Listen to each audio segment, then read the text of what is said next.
All right. We are good. Hello, everybody. Welcome today to this amazing show.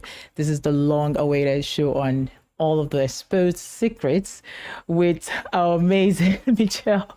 I'll walk us through every secret, that so many marketers have been keeping away from you as a coach. So she's going to be breaking them all down for you today in this show. So a big welcome to you, Michelle. Welcome to the show. Yeah. You're welcome. So before we dive into the meat and potatoes, I'd love you to tell us a little about yourself and, what got your start even in the marketing and sales field.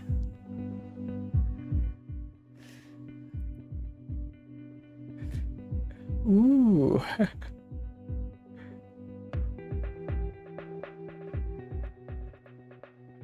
I don't recommend that at all. And I highly don't recommend moving to somewhere where there's no population to do it.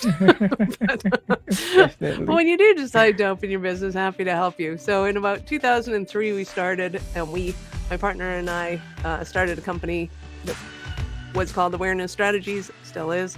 And at that time, it was more personal development and coaching and training people. And I morphed into more of the executive coaching and helping business owners to run their companies.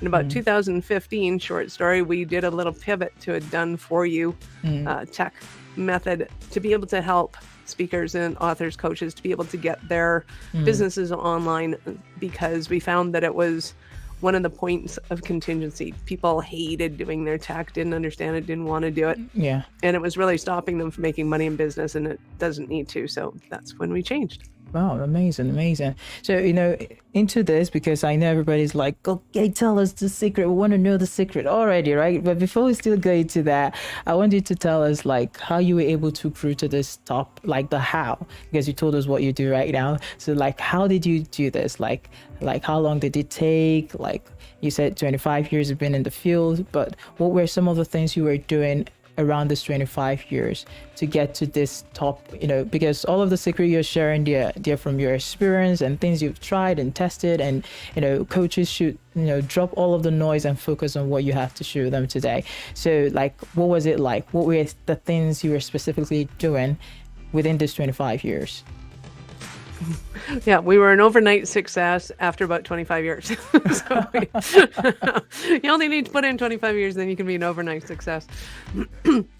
But some of the things that we were doing was basically, we started off doing face-to-face work, which is what I highly recommend for all startup coaches, is start face-to-face, network with people, get to know them, and let people know what it is that you do and how you can help them, or more importantly, how you can help their friends, their family, the people that they know, because people are much more apt, especially if they're centers of influence, to be able to help you out.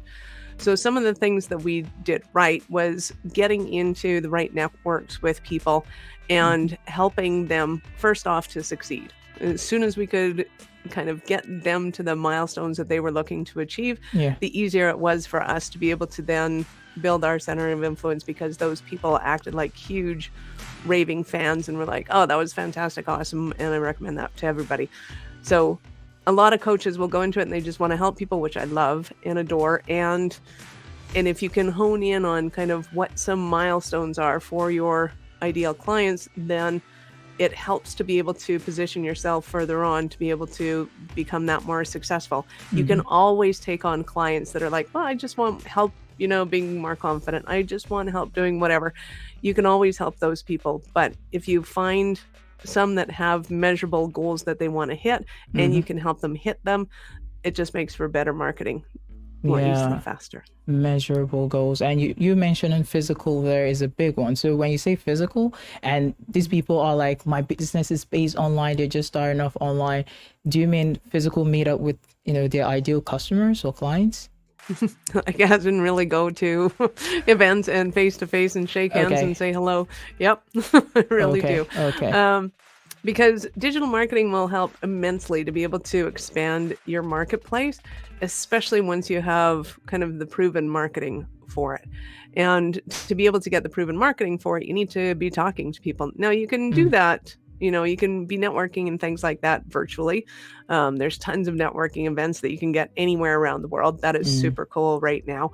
There's nothing stopping you from going to a networking event halfway around the planet. and that works super well too. But being able to kind of have those interactions with people, they get to know you, they like you, they trust you, they see your face, they see how you sound, all those kind of fun things. Then they want to be able to work with you to be able to help them to get to that next spot, where whatever that might be.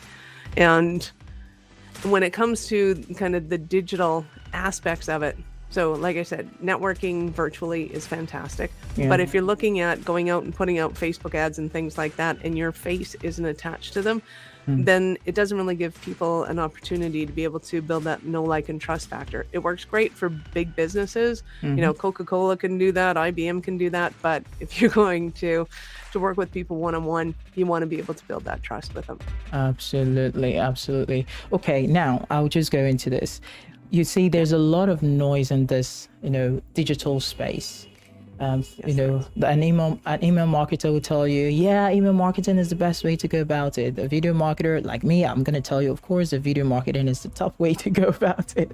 And from statistics is the top. And a copywriter will say the same thing. An ads person, inorganic ads person will tell you this is the best way to go. A funnel builder will tell you about the bunch of funnels you should build, like all of the noise. And so many coaches are so confused on what to get started with. Can you create a process right now that they can just simplify for themselves and say, okay, this is the first thing you should have in place as maybe a newbie or someone looking to scale? So many people are they want to scale their business, but it's static at this point. They want to scale it, but it's just not working. Maybe due to the systems they have or the tools they use, one of those things, because they might be I use ClickFunnels, I use Kajabi, I use whatever. So many tools out there, but what are the simplest tools that you can recommend for people looking to scale and for beginners? These are two separate parties. People looking to scale. And beginners. Yeah, let's start with beginners, because you got to start a beginner in order to move up. Yeah. So for beginners, really, I tell people all you need is a phone and a merchant account. You need a way to be able to accept a credit card from somebody, or money if you happen to be in the vicinity of them. But assuming that you're not in the immediate local area with somebody, you need a merchant account to be able to accept money in some way, to be able to accept money from somebody. But in all honesty, you can get 10 ideal clients that you're working with. Maybe it's an hour a week, maybe it's half an hour a week. But those 10 clients, if you structure your products well, and you bring that out to a 1-year program, you have 10 of those clients, you can have an awesome full-time business. Absolutely. That for a lot of people would that's it, we're done. I got a perfect lifestyle. I only work 2 days a week, right? That is, and you're making enough money not only to pay for all your bills, but you then have some to spend on the days that you're not working. That can be a perfect lifestyle, and there's nothing wrong with that. And if that's what you're going for, then structure that way and just go over that or after that. Because again, going to networking events, whether virtually or in person, can fulfill that, and it can fill it in pretty short order if you position your coaching well. So that that you're either a business coach, a relationship coach, a family coach, know what it is you are and be able to articulate that well. And there's no reason why you shouldn't be able to get 10 clients in a year-long program and just build a really nice business for yourself. Now, assuming that you're special kind of crazy like I am, and you go, no, I want to grow bigger. I want staff. I want I want a whole bunch of software. I want to work way harder. Good for you. Welcome to the club. And you're looking at scaling your business. So say you want to do courses and you want to do more programs. You want to hire coaches and help them to coach your people. Now you're getting into an area where you're going to need some tech. And you're going to need tech that involves emails, because emails are still your an asset in your business. So you can have a huge Facebook following, but if you don't have an email list, that list isn't worth anything. So if you want to be able to sell that business, you need to have email lists. So even if you're starting, see, even the traffic agrees with me. They're all giving me hoots and hollers. That's awesome. So even if you start with something like MailChimp, something that's free and says, every 3 days or every 7 days I'm gonna send out an email, that's totally cool. You gotta start where you gotta start. And the second thing is that you need to have a way to be able to bring those names into your list. Yeah. So we recommend, obviously, a website, but some people don't start with that. Some people do start with Facebook or Instagram or whatever because it's free. Yeah. And I totally get that. And again, if you're doing that, you want to create enticement in that area, but then you want to move their name and email into your email database because that, again, is a business asset. Let's assume that you get past that and you got, I don't know, for argument's sake, let's say you got at least 1,000 people in your email and you're starting to make money. You've got at least 10 annual clients and you're starting to go, hey, I want to make this bigger. So now what we recommend is a WordPress site. And the reason we recommend a WordPress site is because of the back-end tech that it allows you to do. One is it allows you to have your email address at your business name, which is awesome. You don't want to be sending out Hotmail email addresses. It sounded wrong in the 90s and it still sounds wrong. You definitely don't want an AOL account. You want something that sounds professional and it's going to be your name at your business name, URL, whatever that might be. And the fun part about WordPress sites is you can have as many of those as you want to. So you can have info, you can have, yes, we can help you. You can have whatever you want. Yeah. And that allows you to start looking like a business. You're on the WordPress site. We recommend Thrive Architect just because it's super easy. There are other ones that do more robust things like Elementor and things like that. But Thrive Architect is super simple. You can go in, change names, dates, pictures, all that kind of fun stuff. It's pretty easy to use.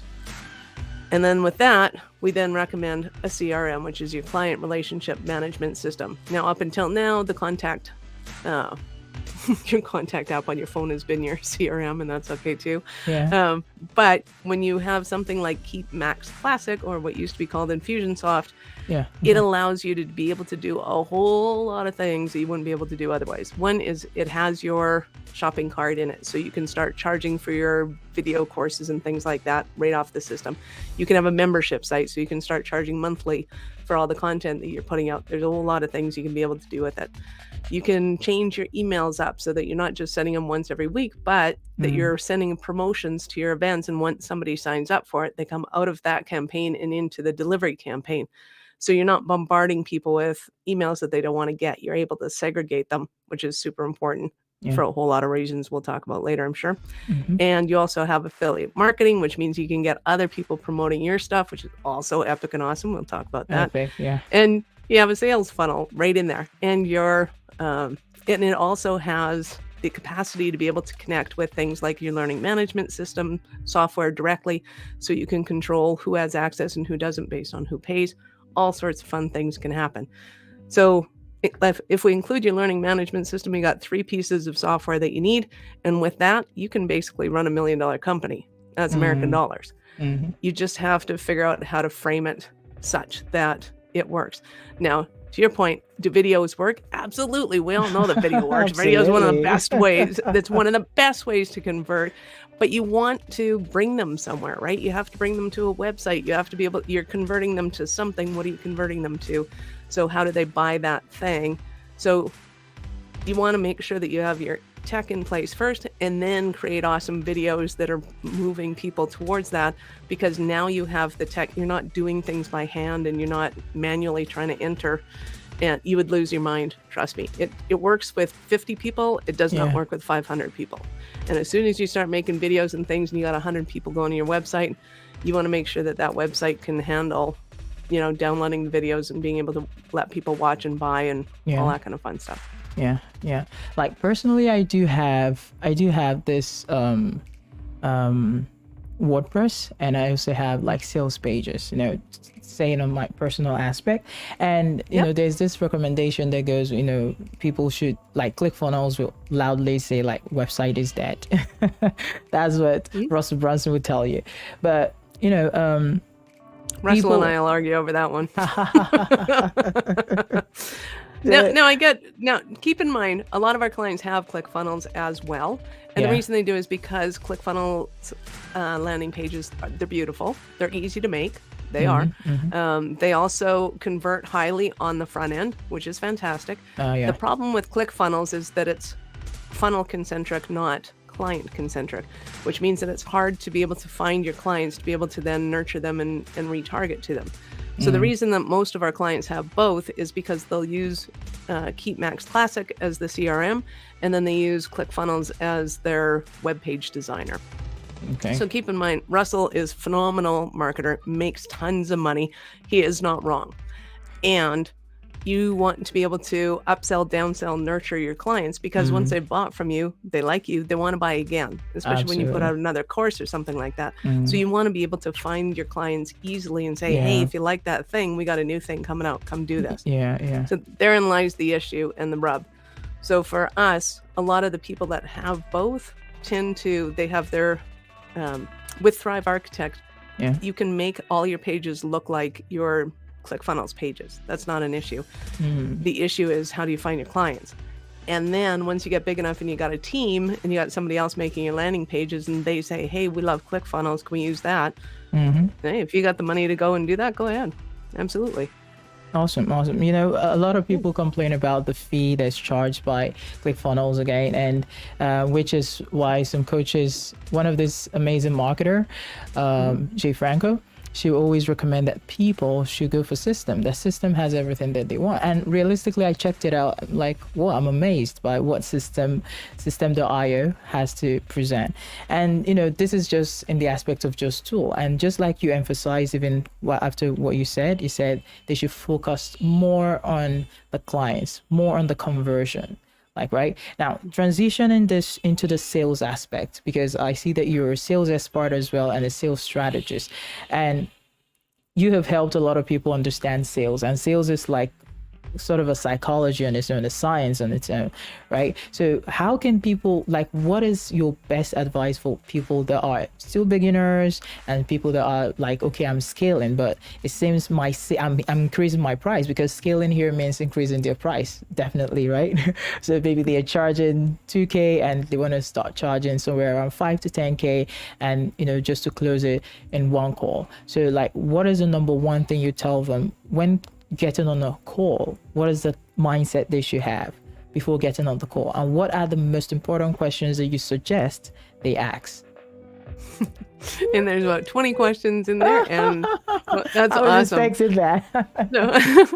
So the mindset you want to have when you're going into sales is always, it's just confidence. It's 100% confidence in who you are and what you bring to the table. Always just know that what you have is awesome and amazing, and that there are people out there that absolutely need it. The one thing I would recommend, though, is not to have the mindset that you're going to close this sale, because saying to yourself, I'm going to close this sale, puts a spin on the relationship that nobody really likes to have. That's when people feel like they're being sold and not nurtured. And when you just know that your money is going to be made at the end of the month and it's going to be taken care of, and this person may or may not be the right one, and that's okay. Maybe they know somebody, maybe they know a lot of people, maybe, you know, you have no idea what's going on around the corner. Maybe you just have to talk to this person so that the right person can kind of come in and talk to you later on. It's being able to just find out where they're at and what they're looking for, especially when you're doing one-on-one conversations, you're actually talking to somebody, is asking them more questions than you're giving answers to, and finding out where they're at, what they want in life, and how they want to get it. If you can help them, awesome, fantastic. And if you can't, don't be afraid to refer them on to somebody else, because that's the whole idea behind, you know, affiliate marketing, being able to promote somebody else. If somebody says, yeah, I really need relationship help, I'm like, I am not your gal. I'm so not going to be there, but I know a ton of relationship coaches and I'm happy to refer you. And those relationship coaches are happy to pay me commission on it. It's a win-win relationship. And then I don't have to get weird in the conversations that we're having. And likewise, neither do you. So the mindset is really, my objective is to help them, and I know that I'm the right person to be able to do it, whatever helping them might mean. Then when you're going in for the close, it's making sure that you're asking them, you know, what do you want to achieve? Why is that important to you? How long have you been trying to go after this? What's been getting in your way of it up until now? And questions like that start to get them involved in the process of fulfilling their goals and dreams, which is really, as a coach, what you want them to do. So being able to ask them the right questions, get them emotionally involved, get them in the direction of fulfilling those goals. Now you know, is it really me that can solve this problem, or is it somebody else, and can you refer them? So right there, that's kind of the premise of that. There was the idea of scaling your business. To me, it's all kind of semantics. So my definition of the 4 stages of business, one is your startup phase, where you're just kind of throwing spaghetti on the wall, trying to figure out what sticks. It might work, it might not. You may not know if you're a life coach or your relationship coach or business coach at that point, and that's okay. You'll learn what you're more apt towards. And see, I'm getting the approval of the cars again. It's another good idea. Write that one down. It's okay to figure out who you are and where you're going in life. That's totally fine, because you might have a lot of experience in relationships and, you know, some courses and things like that.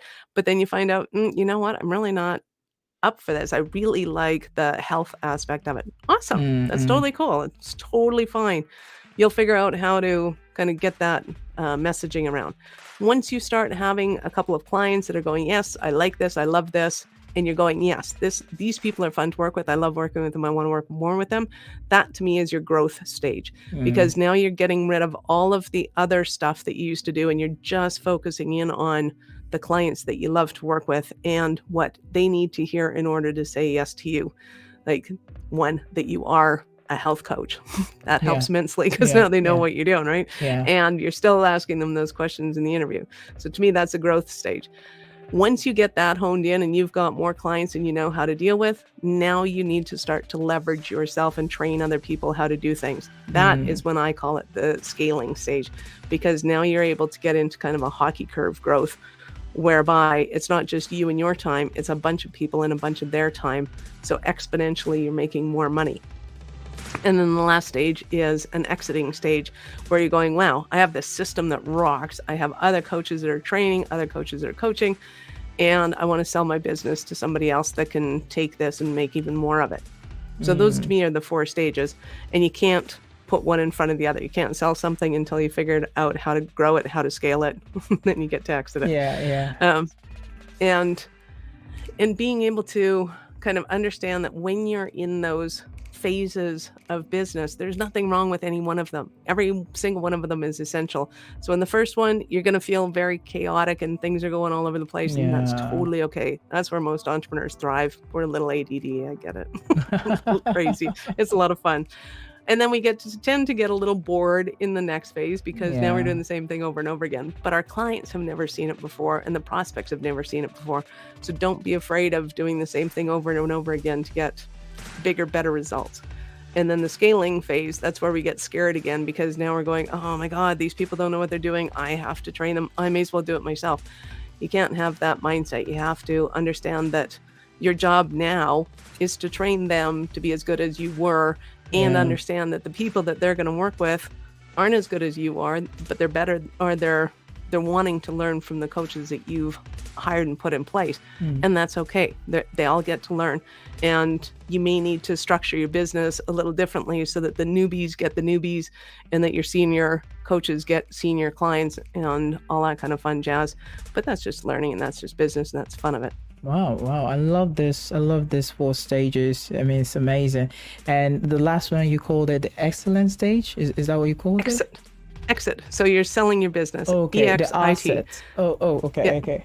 Okay. So, you know, that final stage is interesting, because a lot of people, like, you need to really get to that to that good high point before you can be like, okay, I want to hand over my business to somebody else. Like, I know it involves a lot of systems being in place, a lot of automation already, like clarity and the plan, finances, all of that. Finances is one of my favorite topics to also talk about, but not on this show. So because we could have a whole nother show about that one, because that one's fun too. I mean, it's fun. Yeah. I'm going to give people a caveat. The people that hate finances, at that point, you will love finances. Absolutely. Because it's kind of like hearing that ching, ching, ching in your ear. Trust me, you'll love it. Yeah. I mean, by the time you see the ching every morning, it's going to be your needed dopamine for the morning, and you might not need to take a coffee. Exactly.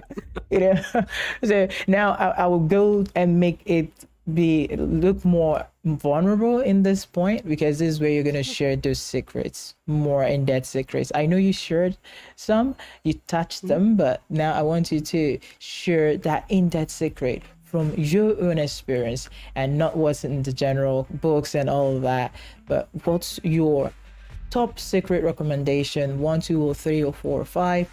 Just shoot. My top recommendation is, when you need help, ask. Ask. There is nothing worse than being curled up in a ball under your desk going, oh my God, what happened? What did I do? I suck at this. Don't do that. And don't do it even for a second, let alone for as long as I did. Because it's not going to help you. And the second you ask for help, 2 things happen. One is you start to realize that, the weight of the world isn't on your shoulders. It takes a village to raise a child. It takes a village to run a company. Nothing has ever been done alone, and don't think that you need to in any way, shape, or form. And other people's perspectives will always be able to see through your filters. So whatever filters you got going on, I did it, I tried that, nothing works. They go, oh, what about this? And you're like, what? Never thought of that. But it requires you reaching out to them and saying, hey, I need help, not to them to reach down and pull you up. So never be too not unhumble. Always be humble enough to ask for help. Never be independent. Exactly. And it's all good. And what also happens, so you see yourself through their filter, which then opens things up, and you start to open yourself up to other resources that weren't available before.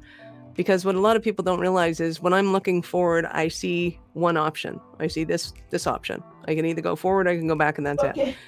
And when we start to look to the left and the right and go, hey, can I do this? Then we start to realize that we actually have 360 degrees of options, right? And we can go every single degree, and something else is available to us. And it's being able to see those 360 degrees and then go, okay, from all of these options, now what do I want to do? Which is a much more powerful position to be in than it's hopeless and I can only do this or that. Yeah. That's a deep secret there. I love the one, the secret of never be independent. And I know some people might be like, really? Is that it? Yeah, it's the secret of scaling. And by the time one is thinking of how not to be completely dependent on their knowledge can aspire, right?